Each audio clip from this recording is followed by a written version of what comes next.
Okay, welcome, Develop Digital. I'm Harvey Smith, and Dinga, Bakaba, and I are going to be interviewing each other today, longtime coworkers, and excited about this opportunity.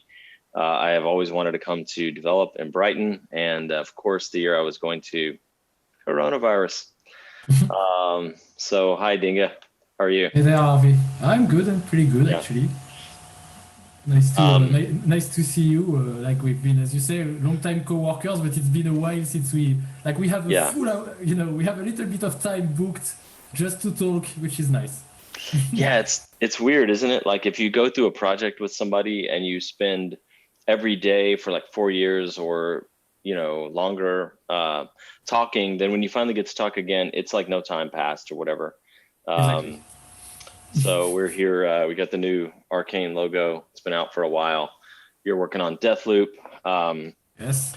let's let's get going. So I have a series of questions for you. You have a series of questions for me, and then it's I just meant do. to like kick back and forth as uh,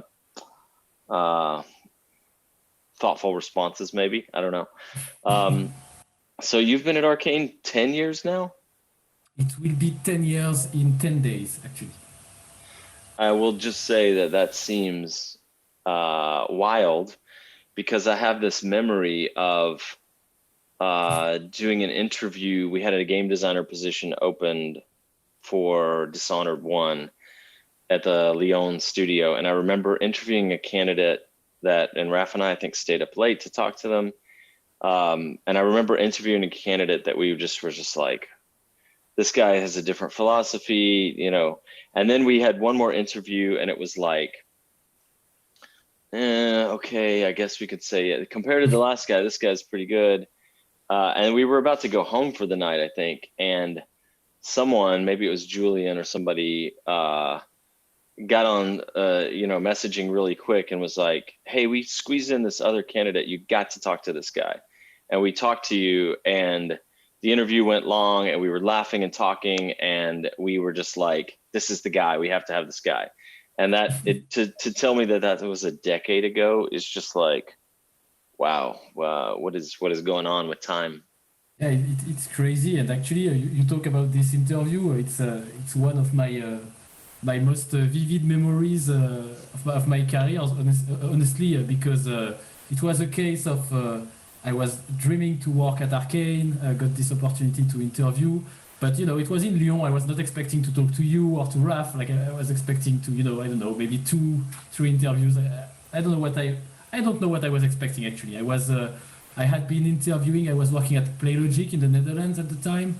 The company closed, so I was like without a job, a little bit between two countries. It was a time of instability for me, and getting this interview, it was after a series of interviews that didn't go very well, like things like where I was thinking, well, okay, maybe if it works out, I will have to put my ambitions aside and maybe work on something I'm not super passionate about, but I need a job. And then this interview, and it went so well, except all the grilling, but it's part of the game. I think it was like so many questions, very precise, like talking to you directly to Raf on the big screen. Um, it was very impressive, but what I remember is getting out of the interview and saying, wow, even if it doesn't work out, that was a very, very nice 2 hours. Yeah, it's funny what you say. You know, getting the opportunity to work on things that you consider like this is the kind of game I would love to work on is such a privilege. But sometimes being thrown that sort of curveball and being asked to work on something that wouldn't be your normal cup of tea or in your wheelhouse, and then doing what you can with it is, I think, a blessing in disguise. You and I worked very closely for years with Sashka Duvall as our narrative designer on Dishonored 2, and she had worked on a couple of things that were her own indie projects, but then she also worked on a couple of things that I think were like, she had to stretch a little to like, how am I going to find the part of this that I'm passionate about or whatever. And that's an interesting, I remember Raf talking about, didn't he work on the Smurfs or something like Smurfs, yeah, I that? think Yeah. so. Yeah. So it's like, hey, Okay, My so but interestingly, my first design job was I interviewed for at the time next gen first person shooter. I was like, yeah, and first day I come and I like they show me the room and my office and I sit down and I'm super happy and they're like, okay, so you're going to work on the Scrabble. What? And actually, Scrabble was awesome. It was like an yeah, incredible project. Like, it took a while before working on an FPS. Actually, yeah, Dishonored, but just even if it was not what I was looking for, I did learn a lot. And just as you say, finding how you can be passionate about something that you. I mean, I didn't even play Scrabble that much. But I learned, I got passionate about it, about the competitions, about the whole competitive scene, about Scrabble. It was a new world that I discovered. So in the end, it yeah. was very interesting. Yeah, I thought for a second you were saying it was a first-person shooter based on Scrabble, and I was just like mind blown. I have to play Oh this. yeah, Uh, I tried to pitch that, but we all grew up playing Scrabble a lot, and as a long-term D&D player, I think my first D&D game was on the night of my 11th birthday, long time ago. My family and I would fight because I was like, I use a word like illithid, and they're just like, that's not in the dictionary. It's like nice. I was gonna ask you, Uh-huh. this is always a funny question, but it's like, you imagine like if you could speak, you look back in time and you see that like bright, energetic, 10 years younger Dinga coming in the door for the first time with a bounce in his step. And, you meet him at the door and you're like the weathered Dinga, like been through the war, maybe got an eye patch now, like a few gray hairs. What would you, Hair? What a concept. that's right. But what would you say to him? Like, what would be your reaction to that? Um, hmm, because I know what he will go through. I mean, the very first thing I would say probably is, and I think that's important for every designer, every game dev actually. You belong. I think that would be the Yeah. very first thing that I would really make sure that Hmm. they know you Hmm. belong. You made it up to this point. Now like this is your new home. Settle, work hard. Have fun. Exert your passion, but you belong because it's very hard in the beginning to just feel like it's not a casting mistake or something that you're here. I think that's something that every game dev has to struggle with. But at some point, feeling at home is what enables you to explore, your ideas a bit more, be a bit more open and honest with your colleagues in discussions, and yeah, just get to enjoy your work. So yes, you belong Yeah. is would be the first thing, I guess.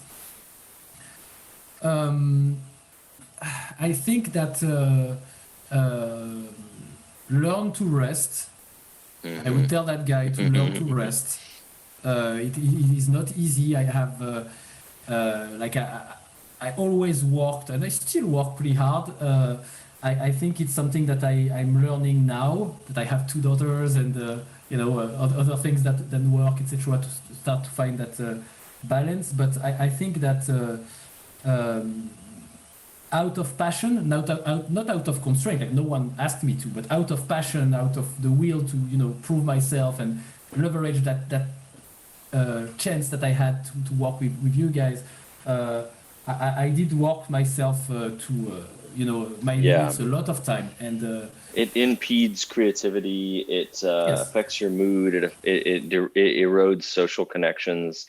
Yeah, both of those are incredible answers. Like I have a lot of the same imposter syndrome stuff you were alluding to in the first one, and there's 100 reasons why you personally can find that to be true. Oh, I'm not really a software engineer, or I didn't go to a fancy school, or exactly. I'm new. There's 100 reasons, and as soon as you can relax a little and trust your coworkers and trust that you do belong, it's a great answer. You know, And the second one, yeah, I think everybody has to learn that. And what's funny is that when you do learn it and you start pacing yourself, some of the people who have not learned it yet, they look at you suspiciously, like, oh, what's wrong with this guy? He's not bleeding from the eyes. He must not be working hard enough, So, but anyway, so that we get through all the questions, do you want to flip and take one? Next one.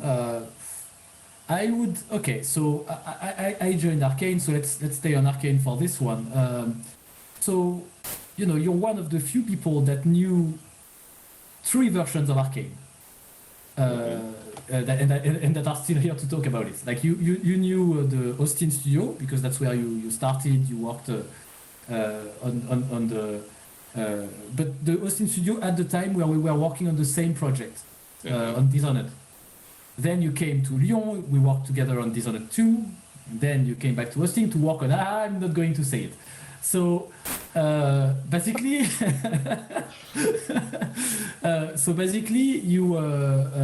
you knew 3 versions of Arkane. So you're definitely someone to ask this question. What are Arkane games? What does Arkane means and what can it become? Yeah, that's interesting. I mean, no wonder the press is constantly confused about the company setup. Every time that somebody asks us, they don't quite get it right, and it's like, yes, initially when I signed on with Arkane back in 2008 or something, it was 4 people in a room and we would video conference with the French office, which I think was like 30 people at the time or 50 or something, somewhere in there. And we did Dishonored 1 collaboratively across video conference. And we were kind of early for that. And then I moved to France. The people in Austin with Raph did Prey, Raph and Ricardo and a bunch of people, Susan, they did Prey. And a bunch of us in Lyon did Dishonored 2.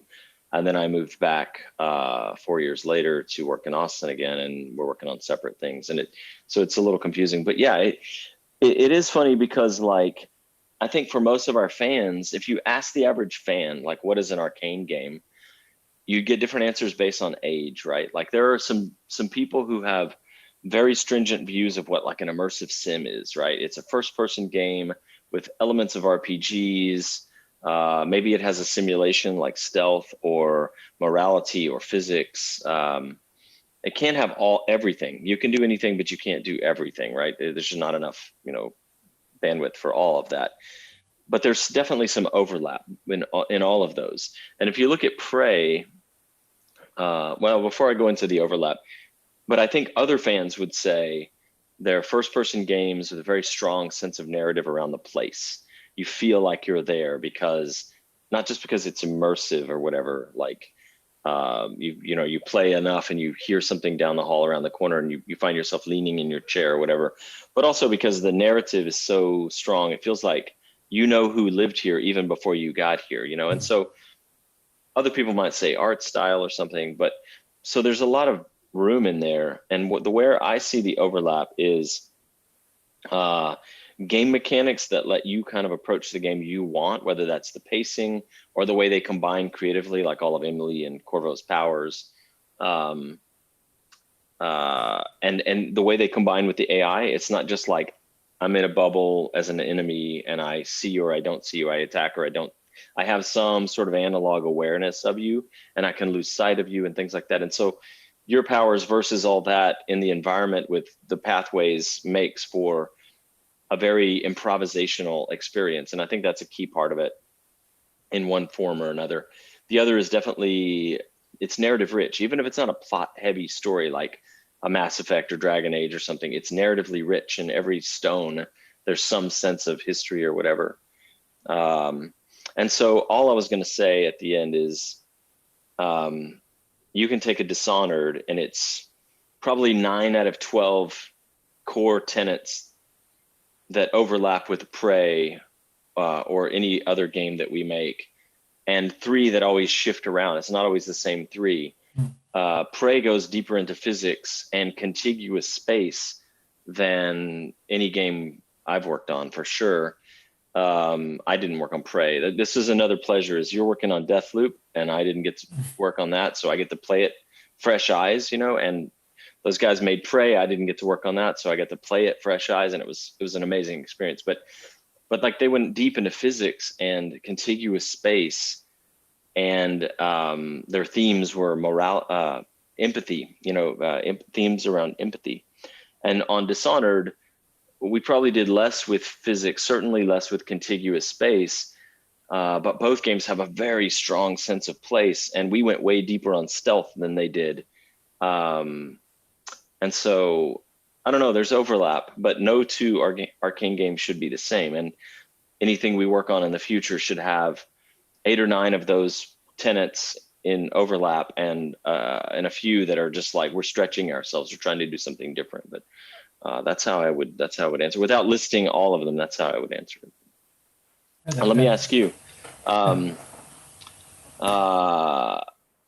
Yeah, I think I was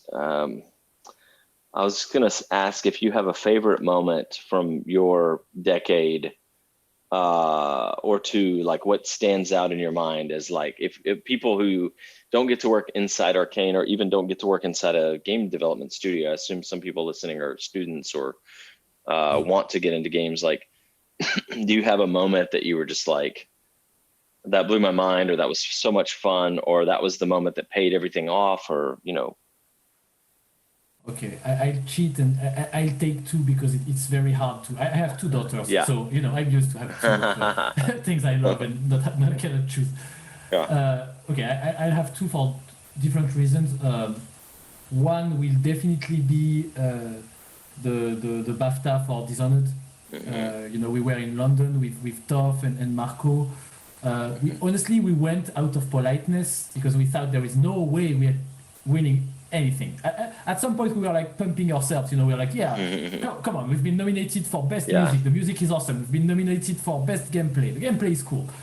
So we were looking for this. But that year there was Journey. There was The Walking Dead. There was Far Cry 3.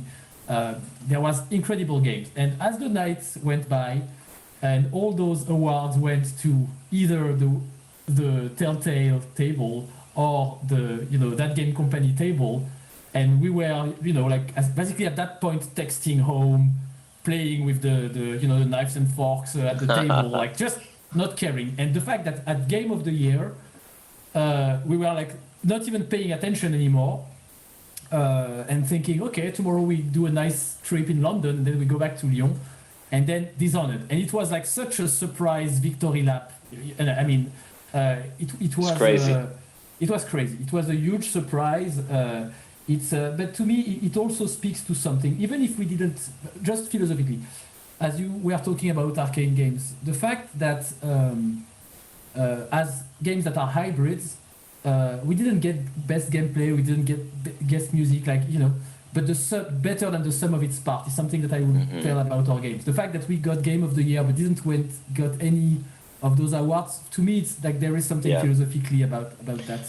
I didn't know if you were going to say that, but I'm glad you did, because it evokes in me this memory. I remember I was traveling at the time. I was in Houston, Texas, and one of our friends' moms lives there, and I was visiting her. She's like over 70, and we were going to go out for margaritas and Mexican food. And I was kind of paying attention, pretending like I wasn't paying attention. In case you're one of the people who gives out awards for whatever in games, and you wonder if it ever matters, it matters. It matters to us a lot. Yes.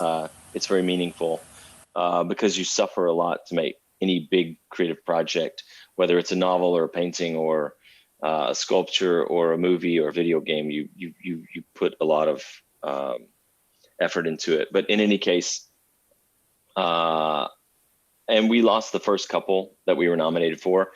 And so I was like, well, whatever. And the only one left was like Game of the Year. And I was like, let's just go and eat. And she was like, no. And my wife, as well, was like, no, I insist. Before we leave, let's just turn on the computer and watch it live. And I was like, okay, whatever, because I was kind of paying attention on my phone, and they fired it up. The stream came up. And like you said, it was Toph, our level design director, Marco, one of the original founders, and you, who had traveled to, was it in London? I guess it was in London, yeah.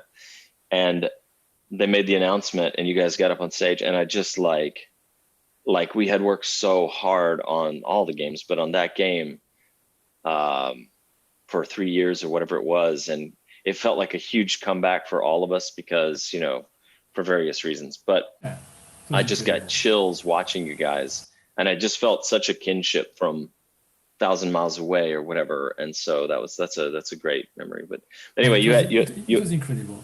you had another And one. What was it? well, the other one is more recent, and it's a bit different.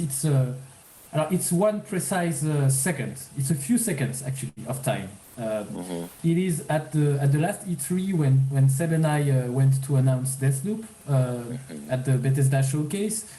Like, you know, we prepared for this presentation. We had the trailer, but it is you know, a project like. You know, it's our first project as directors for Sebastian and myself. You know, as co-creative directors, it was something that put a lot of energy in, but you know, we were close behind our doors and our NDAs, and like no one knows what we are doing, and we are coming back with our new thing. Uh, and honestly, at that point, we had no idea how it would be received. Like we felt a lot about what we were doing. We said, hey, let's go crazy, let's do something, you know, different, and put a lot of love and passion and creativity in it. But you know, I don't know. It's something where we had absolutely no idea. And I remember that the few seconds where the trailer ends, silence, and there is silence. Just after the trailer, silence. And for a few seconds, it's like they hated it. That's the thing. Like for, you know, like very slowly, they hated it. They hated it. And then the wall of applause, like the wall of sound, you know, of applause. And it was like such a relief, like because it was this, you know, again, this doubt of did, you know, funnily enough, I think it was the silence of whoa, that was something before they actually clapped, you know. But for us, it was ugh, they hated it, pure silence. I don't know, this moment again of revealing something to the world that you poured a lot of love and energy and of yourself, of the, you know, you carry the super ego of your team with you also. So I Yeah. don't know. I remember the announce of Dishonored 2, but this one was extremely special because of those seconds of silence. The Mm. doubt was very special. It is funny how we are in a medium where you work with your team and then you release the game. It's not like you're a musician who steps out on the stage, and yet some of our biggest moments are when you're actually in a room full of people and you can feel that energy because there's like 1,000 or 2,000 or 3,000 gamers there or whatever. I remember Jeff Keighley hosts the Game Awards in LA, and we went out for that. I think some of my favorite memories would be the Dishonored 1 and 2 press tours because those are just, our Mm. press team was so amazing, and we did a bunch of cities: Germany, the UK, San Francisco, New York, and every location was just like Dishonored fans showed up, you know, and it was great. But really, the thing that comes to mind is at the Game Awards when we won, and I think Jessica Alba presented me and Raph with the award, and all our execs were in the crowd there, and some of our team members were in the crowd.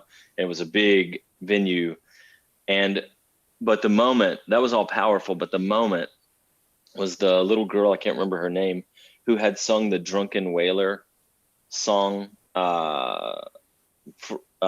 You know, came out with an orchestra and performed that live, and we sat there and watched with absolute chills.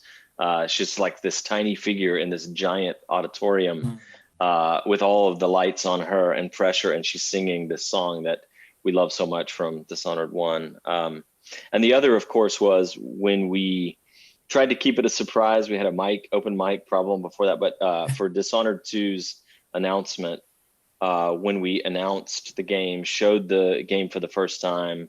I'm probably conflating two different events, but when we announced Emily Caldwin as the lead of Dishonored 2, and that was just like, because for the fans of Dishonored who, you know, they feel underrepresented or underserved in terms of like representation and stuff, like having Megan Foster as a big part of the game, having Emily as the lead, like bringing back older Corvo, you know, all those things were great. But anyway, powerful moments. You have Yeah. another. I have. Let's do one or two more questions, then I have a potential surprise. Ah. Um, Okay. So Okay, let's step back a little. What is how is your game consumption like those days? Like, how did it evolve with time compared to when you started in the industry? What is it now, and how do you think that that factors into what you design?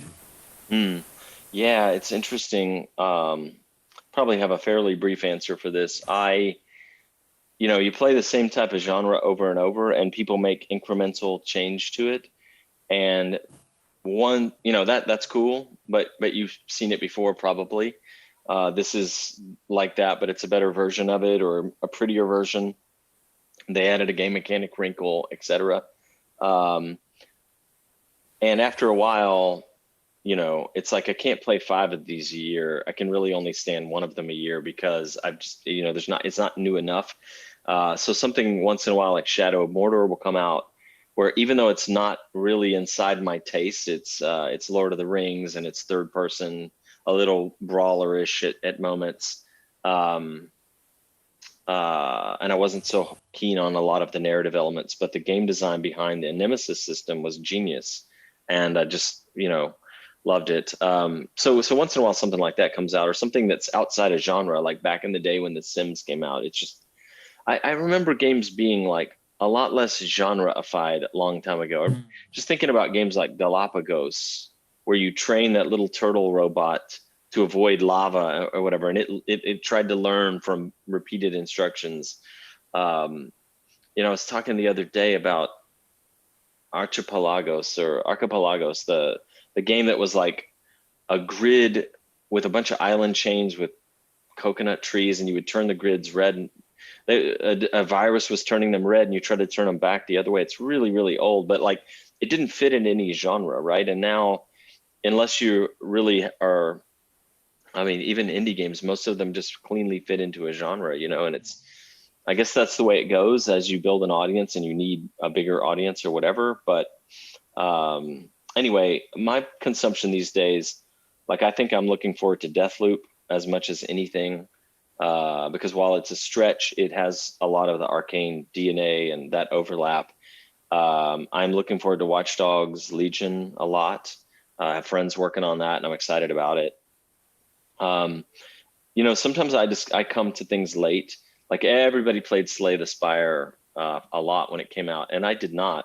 But I started playing Pirates Outlaws after Chris Reinhardt recommended it not long ago, and I just can't stop playing it. I keep going to different character classes and exploring different mechanics. It is an amazing game. I think Hades is probably the next thing I'll check out after Watch Dogs Legion. So I will say I play less of other people's games now, and I think the thing I've been playing a lot of is a game we're working on. So but yeah, it's something has to give. I watch less movies right now and more TV. I read less. I'm trying not to be such a political news junkie, but I'm very concerned about climate change, and how I thought the world was getting more progressive, and it kind of has shifted back briefly. So it's very hard with all the distractions. Media is everywhere. I also, this is a weird answer to this, but I also play a lot of D&D, and I play in friends groups. My friend Kelly runs a modern thing. My friend Jordan from the BioShock series runs, like a very steampunky kind of, that's doing it a disservice, but interesting game. I'm currently running a game set in 1922, and I've been deep diving and research into 1922. So it's D&D through the lens of the jazz age. And that takes like 4 hours a week or something or more, if you count planning and all. So it's like media consumption is really interesting in how you approach games. What's clear is games have been a huge part of my life, probably from like my generation forward, starting with the Atari 2600 and coin ops and then going from there. But it's like in the same way past generations had favorite TV shows or record albums or whatever, we have those too, but we also have video games. And there's my brief answer. Nice. Yeah. Very briefly, the thing I did notice is that I think I play, interestingly, I think I play almost as many games but I do not finish them.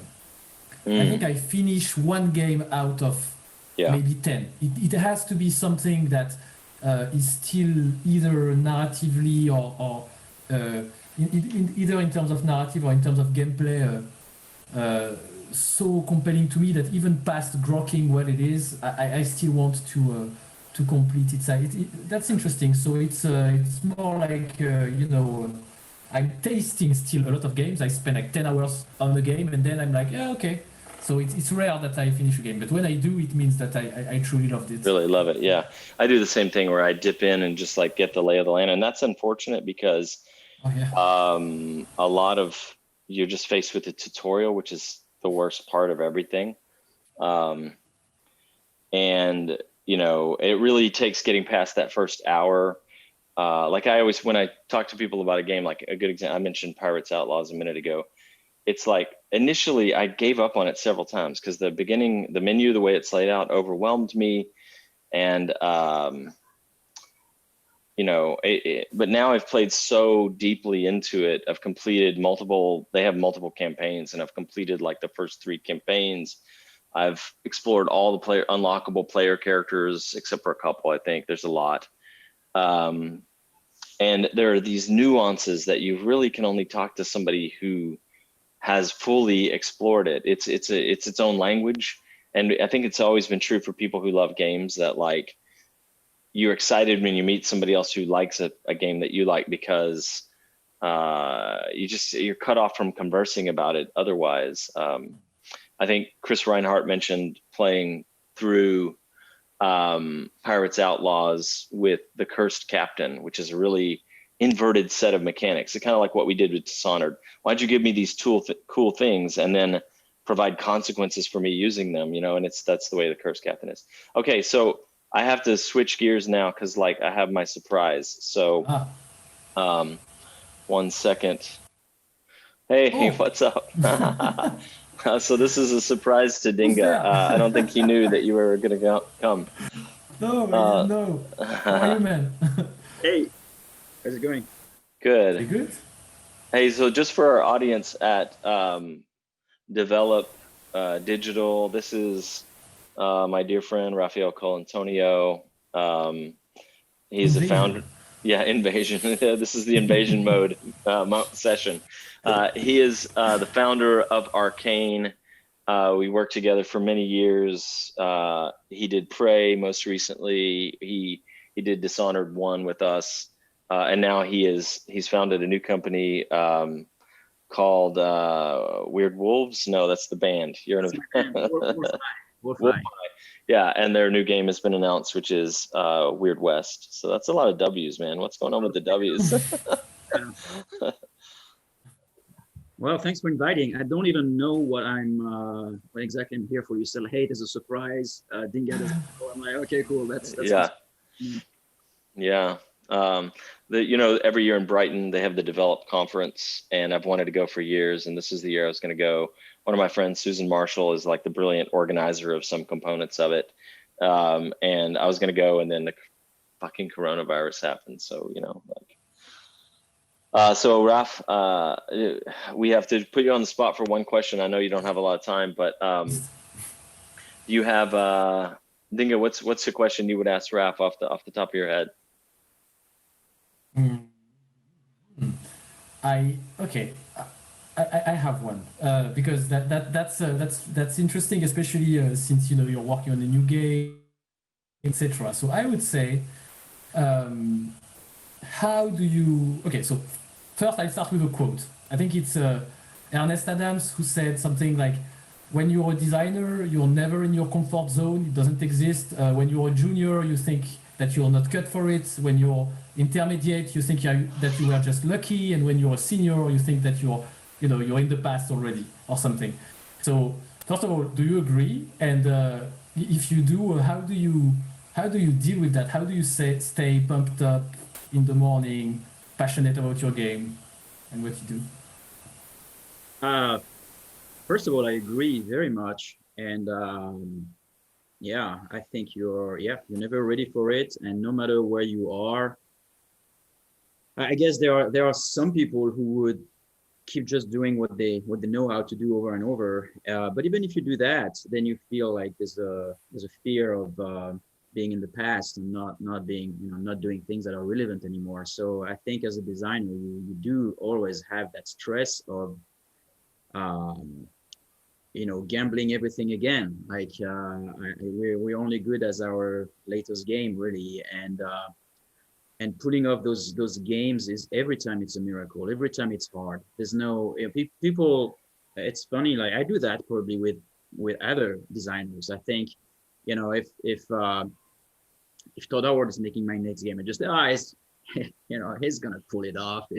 But the reality, and I guess some people do the same with us, And the reality is that it's extremely pressuring as a position, and it's not like we just pull it off because that's us. Like that's what we do, we pull off things. The reality is that every time it's extremely stressful, and we don't know that we're gonna pull it off. The movie is not done yet. You're going through the motions of all the questions and the fears that we have, and finding that secret sauce, that the fun element, which is so hard to plan, so hard to rely on in advance. You have to test things, you have to change your mind, you have to contradict what you thought would work, and it's just and so to your question of how do I keep motivated, I think that's part of it, because if I was to do always what I know how to do, then it would be comfortable but probably boring. And as a nature, and that applies to my entire life, for the good or the bad, I tend to be attracted to what's a little more challenging, and it's going to be keeping me on. And sometimes it hurts and sometimes it's good, but it's my choice. I think I'd rather do things that somehow take me somewhere different and challenging and potentially fun, and with the risk of bumping into a wall, rather than just being comfortable nothingness. It's a great answer. I agree completely with it, and it doesn't change. Like no matter what phase you're in, you have those doubts. But I will say, games are interesting because people who have been in games for like 20, 27 years, whatever, or 20 or 30 years, they talk like they're 70. It's like, how do you feel? You're in the golden years and you're about to be rolled up to the edge of the cliff, and so you can watch the sunset in your blanket. And what was it like having a life before? And it's like, guys, we're in the middle of a huge project right now, and it is difficult. And you're constantly trying to like lean on the veterans who've been through this before, and convince the new people to your team that all games are garbage at alpha. Don't worry. The difference between an okay game and a great game is actually like, 90% of your work goes into just making an average, mediocre game, because that's all the basic stuff about opening doors and walking and shooting or whatever. And then it's that extra little layer of time, and now you can see the whole, and you make little adjustments, and you're convincing them of that, so it's but it's just funny that we sound like 70-year-old directors or whatever, when in fact theoretically you could be making games for 20 more years, right?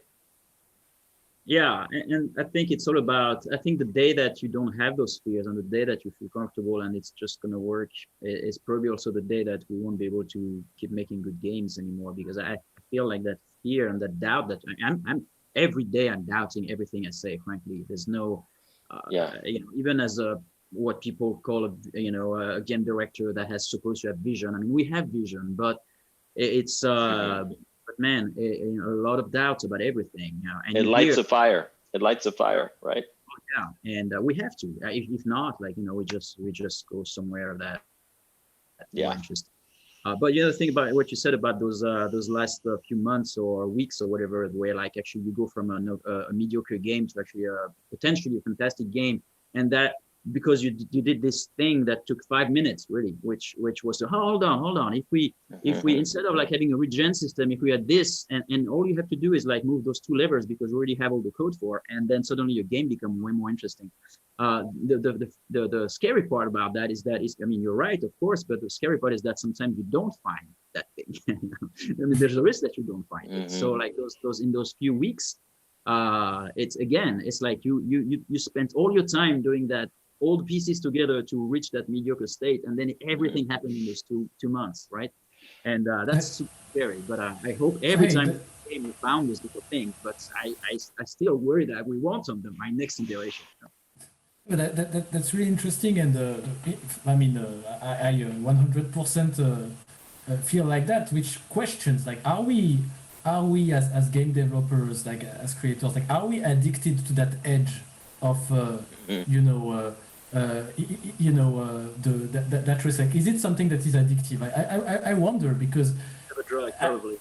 I would be I completely agree. The day that I would not have this, and it would be like, yeah, just one day after the next, everything is smooth, I would do something else, definitely. Like, it's Yeah, it's you can't interesting. be comfortable. I think a lot of people outside games, they only see the finished product, and then they see where the flaws in it are, but they see the finished product. And in order to get there, a lot of people have a negative reaction to critics, like film critics or food critics, but it's like, it's that drive internally. Even some game developers, sometimes we, have trouble with that, but it's like, ironically, we have that same drive. We just apply it before the final product. And I work very closely with Ricardo Bear and Susan Kath right now, and a bunch of other people at Arkane Austin, of course. Some of the veterans from Dishonored 1, some of the Prey people, and a couple of people or 3 people I worked with on Deus Ex back in the late 90s and up to 2000, or on in our current team. And one of the things we do is we stop and look at the game and we say, imagine X, Y, and Z are finished, because, okay, that architecture is not finished, the materials aren't there, the lighting's not finished, whatever. But those things, we have experts in those areas, and they're going to knock it out of the park. They're going to finish it. Just imagine they're finished. What else sucks about this game? And it's like, you know what? This thing bothers me all the time. And somebody else will go, I wouldn't have thought to say that, but like, it annoys me, or I sigh every time that happens in the game. And so, okay, how can we fix that one thing? And like Raph said, sometimes it takes 5 minutes. Not ever really, but relative to the project, it's a little tweak. And it makes all the difference. And it's only by having that nervousness that Raph is describing, that anxiety about, like, is this good enough, that prompts you to go through the pain of saying, we might have to change something, or we might not be good enough, or that thing might not be good enough, because that's painful. It'd be much more comfortable to go like, we're great, everything's cool. And then you make that change, Yeah, I know, and I don't want to be discouraging to younger generations who want to become, game designers, game directors, everything. But and maybe it's just my case and your case as well, you guys, that we are we're thriving into this kind of like weird anxiety, and in order to reach something that is good at the end. Maybe there are people that can actually reach to the good thing without the pain, but for me, I can't. I'm sorry. Yeah. I don't know how inspiring or uninspiring that is. Guys, it was super fun, super cool to hijack your meeting. Yeah, super cool. Okay, well, as soon as the coronavirus lifts the quarantine and we have a vaccine or whatever, we'll get together and have we need to. whiskey and cigars. But okay, all right, see you, Raph. See you off. All right, so now let's talk about that guy. So I guess that's it for us, unless you have anything else. If you got anything, or should we close out? Oh, I mean, I think we can close. Like, I think the RAF invasion is totally. It's a good way to end. Yeah. Yeah, definitely. Awesome. Okay, well, so thank you to everybody at Develop Digital. Thank you, Susan, Marshall. Thank you, Dinga, for taking the time. I know we're in a different time zone. And for all the people who just gave us an hour or 45 minutes or whatever this ended up being, thank you for your time. Good luck with your games. And I hope to see you in Brighton. And until then, I think there's a lot of I looked through it, there's a lot of interesting sessions going on with Develop Digital. So look into that. And Dinga, until next time, I look forward to Deathloop. Yeah, until next time, and enjoy the conferences. All right. Bye-bye. Bye.